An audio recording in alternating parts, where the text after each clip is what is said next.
بسم اللہ الرحمن الرحیم نحمدہ و نصلی علی رسولہ الکریم اما بعد۔ السلام علیکم ناظرین، میں عبد الوقار۔ جیسا کہ آپ جانتے ہیں ہم بات کر رہے ہیں تحصیل بہشتی زیور کی۔ اس میں ہمارا چھٹا چیپٹر کتاب السلوک والاحسان چل رہا ہے۔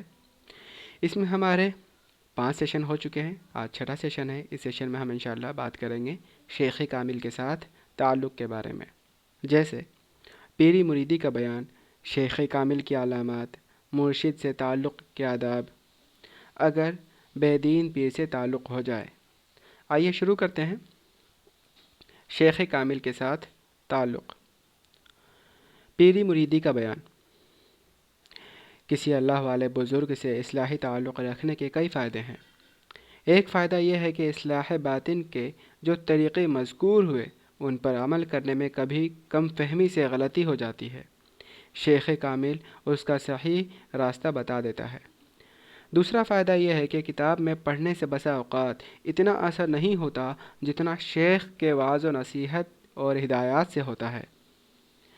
تیسرا فائدہ یہ ہے کہ پیر سے اعتقاد اور محبت ہو جاتی ہے اور یوں جی چاہتا ہے کہ جو اس کا طریقہ ہے ہم بھی اسی کے مطابق چلیں۔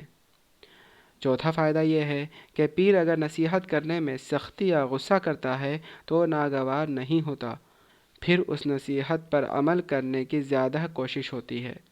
اس کے علاوہ اور بھی بہت سے فوائد ہیں جو ان لوگوں کو حاصل ہوتے ہیں جن پر اللہ تعالیٰ کا فضل ہوتا ہے۔ شیخ کامل کی علامات۔ اگر کسی شیخ سے اصلاحی تعلق رکھنے کا ارادہ ہو تو پہلے درج ذیل باتوں کا اطمینان کر لیں۔ جس میں یہ باتیں نہ ہوں اس سے تعلق قائم نہ کریں۔ نمبر 1، پیر دین کے ضروری مسائل جانتا ہو، شریعت سے ناواقف نہ ہو۔ نمبر 2، اس کے عقائد قرآن و سنت کے مطابق ہوں، جن کا ذکر اس کتاب کے شروع میں کتاب العقائد میں آ چکا ہے، نیز شریعت کے احکام اور اصلاح باطن کے جو طریقے اس کتاب میں مذکور ہوئے ہیں کوئی بات اس میں ان کے خلاف نہ ہو۔ نمبر 3، پیری مریدی محض پیشہ کے لیے نہ کرتا ہو۔ نمبر 4، کسی ایسے بزرگ کا خلیفہ مجاز ہو جس کو دیندار لوگ بزرگ سمجھتے ہوں۔ نمبر 5، اس پیر کو بھی نیک لوگ اچھا کہتے ہوں۔ نمبر 6، اس کی تعلیم میں یہ اثر ہو کہ دین کی محبت اور شوق پیدا ہو جائے۔ یہ بات اس کے مریدوں کا حال دیکھنے سے معلوم ہو جائے گی۔ اگر 10 مریدوں میں سے 5-6 مرید بھی اچھے ہوں تو سمجھو کہ یہ پیر تاثیر والا ہے، اور ایک آدھ مرید کے برے ہونے سے شبہ مت کرو۔ اور تم نے جو سنا ہوگا کہ بزرگوں میں تاثیر ہوتی ہے وہ تاثیر یہی ہے۔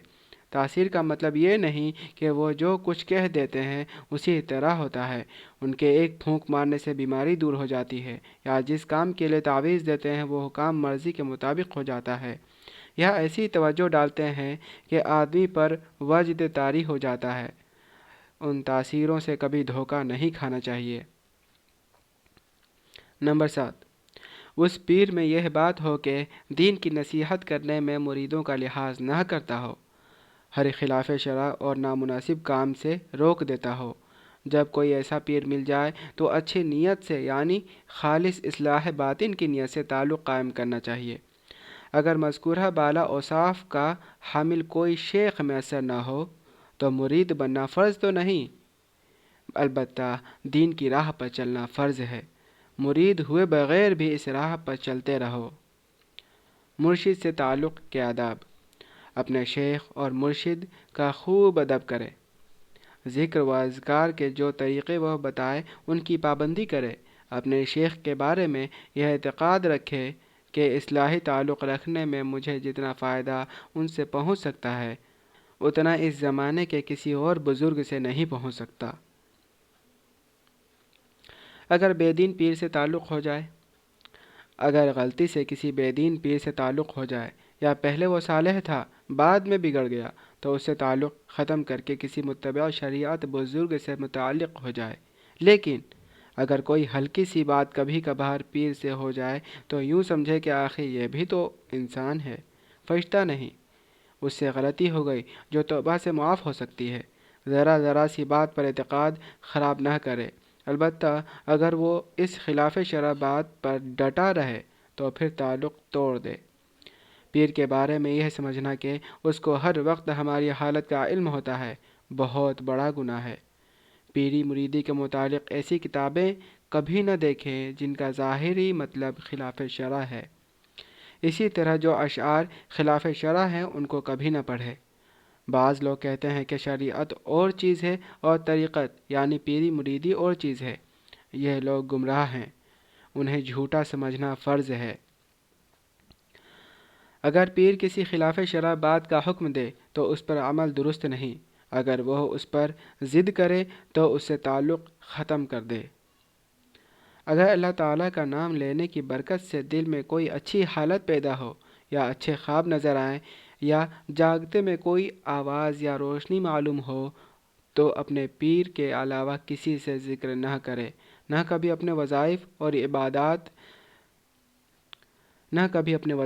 عبادت کا کسی سے اظہار کرے۔ اگر پیر نے کوئی وظیفہ یا ذکر بتایا اور کچھ مدت تک اس کا اثر یا مزہ معلوم نہ ہو تو اس سے تنگ دل یا پیر سے بد اعتقاد نہ ہو، بلکہ یوں سمجھے کہ بڑا اثر یہی ہے کہ اللہ تعالیٰ کا نام لینے کا دل میں ارادہ پیدا ہوتا ہے اور اس نیک کام کی توفیق ہوتی ہے، اور ایسے اثر کا کبھی دل میں خیال نہ لائے کہ مجھے خواب میں بزرگوں کی زیارت ہوا کرے، مجھے ہونے والی باتیں معلوم ہو جایا کریں، مجھے خوب رونا آیا کرے، مجھے عبادت میں ایسا انہماک حاصل ہو جائے کہ دوسری چیزوں کی خبر ہی نہ رہے۔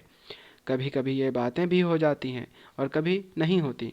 اگر ہو جائیں تو اللہ تعالیٰ کا شکر بجا لائے، اور اگر نہ ہو یا ہو کر کم ہو جائیں تو پریشان نہ ہو۔ البتہ خدا نخواستہ اگر شریعت کی پابندی میں کمی ہونے لگے یا گناہ سرزد ہونے لگے تو یہ بات پریشانی کی ہے۔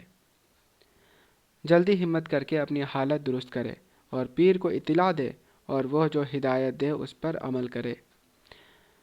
دوسرے بزرگوں کی شان میں گستاخی نہ کرے، نہ کسی اور بزرگ کے مریدوں سے یوں کہے کہ ہمارا پیر تمہارے پیر سے بڑھ کر ہے۔ ایسی باتوں سے دل میں کدورت پیدا ہوتی ہے۔ اگر کسی پیر بھائی پر پیر کی توجہ زیادہ ہو یا اس کو وظیفہ و ذکر سے زیادہ فائدہ حاصل ہو رہا ہو تو اس پر حسد نہ کرے۔ تو ناظرین، آج کے لیے اتنا ہی۔ اللہ تعالیٰ سے دعا ہے کہ اللہ تعالیٰ ہم سب کو حق راہ پہ چلنے کی توفیق عطا فرمائے۔ ملتے ہیں اگلے سیشن میں ناظرین۔ السلام علیکم ورحمۃ اللہ، وآخر دعوانا ان الحمد للہ رب العالمین۔